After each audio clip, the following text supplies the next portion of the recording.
Good morning. Y'all, it has been so long, I feel like, since I have come on and done these coffee chats. We were in Missouri for the month.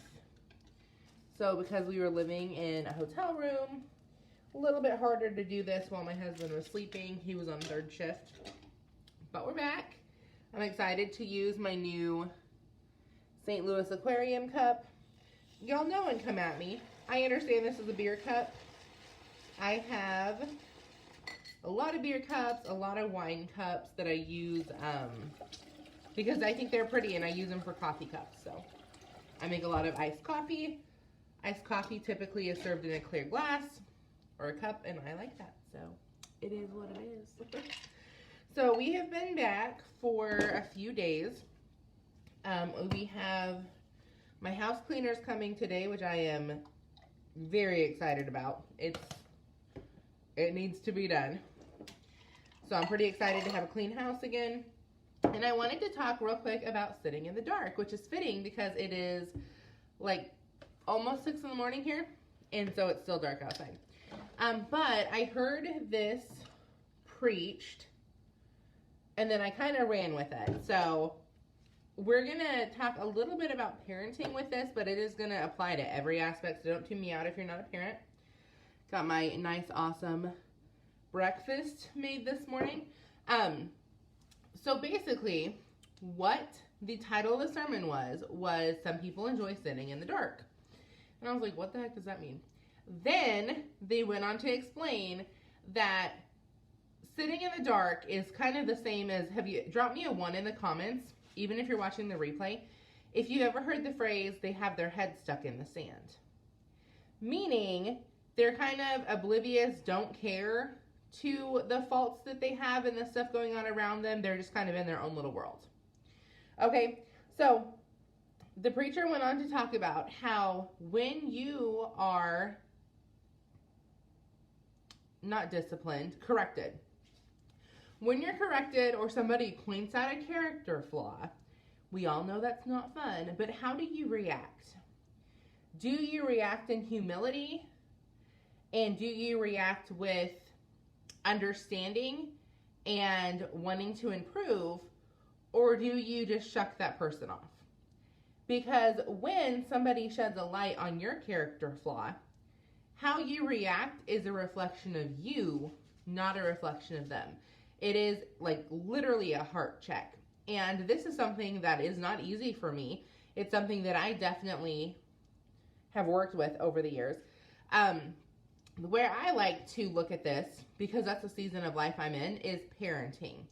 When somebody, and now this has to be a friend, like, you know, friends are the ones that can do this, that should be able to do this and really help you, not, you know, someone who's an enemy, so to speak.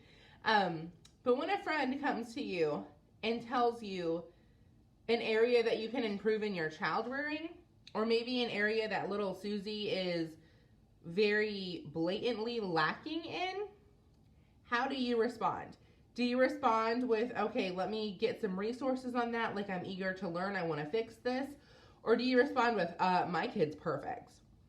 We all know those people, right? Which person are you? Are you the one that responds and you kind of just turn it around on the other person and, oh, well, your kid does this and this and this? Or are you someone who really examines the problem and says, okay, is this a problem or is this just somebody's opinion? Because it could be both. So I want to challenge you. Next time somebody corrects you, and again, I'm going to specifically give an example of child rearing. Ask yourself, is it biblical? Is it going to help my child become a better adult? Or is it just somebody's opinion? So I'm going to give you 2 examples. The first example, you go out to eat with a friend, and before you know it, the waitress comes over and says, sir, your kid's in the bar. You know, he's not supposed to be in there. You get him, you sit him down, he's throwing spit wads at the table, and then a few minutes later, another waitress comes over and says, your other kid, he's in the drink cooler, because your kids are running around acting crazy and they're not listening. Now your friend says, hey, like, I noticed that your kids are lacking discipline. I noticed that you're having a hard time really getting them to respect you. Are you open to some advice? Can I suggest some books? Can I suggest a podcast? Whatever the case may be. Ask yourself, is it biblical? So in that case, I would say yes. Children, obey your parents in the Lord, for this is right. Your kids clearly there's a disconnect there. They clearly don't respect you enough, or you don't discipline well enough for them to obey. So yes, it's biblical. 2, is it going to help them become better adults? Yes. As adults, they can't run around doing whatever they want, so you probably should fix it as kids. 3, is it just somebody's opinion? In that case, no, because it fits in the other 2 categories. So that's when you should sit down, have an honest conversation with your family, and fix some things, versus getting mad at the person telling you, pointing out the character flaw. Second example is you let your daughter pick out her own outfits. We're going to say she's in 6th grade. She dresses a little on the crazy side, even in your opinion, mismatched all the time, very artistic. And someone says, hey, you need to make your daughter match because she's just going to get made fun of all the time. Is it biblical? I would say no. I would say the Bible very clearly commands us to dress modest, but it says nothing about keeping in fashion. So I would say it's not biblical. Is it going to help her become a better adult? Again, I would still say no.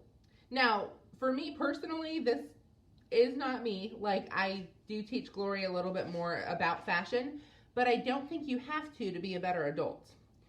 There's definitely a level of artisticness and stuff in there. Now, if you're going to let your kid dress themselves and be a little on the funky side, you also have to teach them to have thicker skin and not care what people think about them. So it is your job as a parent to prepare them for the reality of what you're letting them do. But it's not anything that I feel like is a right or a wrong. It's just your choice for your family.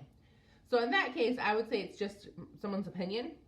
It's not something you have to fix, but you would need to sit down and probably have a conversation with that friend and explain why you're letting your child dress the way that she dresses, what steps you're taking. Like, hey, I understand she's probably going to get made fun of. This is where we're going to implement this life lesson of you don't make fun of people, based on what they wear. You've got to have tough skin and not care what other people think about you. So there's a little bit of parenting that goes into it, which if you're letting your kid dress like that, you probably already do all of that because they've probably already been made fun of and you've had that conversation of, okay, people are different. Like, some people are not taught not to make fun of people, period. So that would just be an opinion. So next time somebody comes, and this is anything in life, but again, it's easy for me to talk about parenting because that's something that I teach a lot on. It's something that I do a lot of practicing on with my own kid. Next time somebody corrects you about your kid, or actually I would say about anything, ask yourself, is it biblical? Does it make me become a better person or my kid become a better adult? Or is it just somebody's opinion? Then, yes, respond accordingly, still kindly, but if your first reaction is, oh, how dare she, you have a heart problem. And it's very easy for a lot of us to just push that under the rug and not consider that like a big thing, but it is a big thing because God commands us to have tender hearts. If you have a tender heart, when someone corrects you, you're not lashing out at them. We want our kids to have tender hearts. When we correct them, we want them to sit down and be able to have a conversation with us, not run to the room and slam a door. So that's it for today. I'm going to go enjoy my coffee. Hope y'all like this. Have a good one.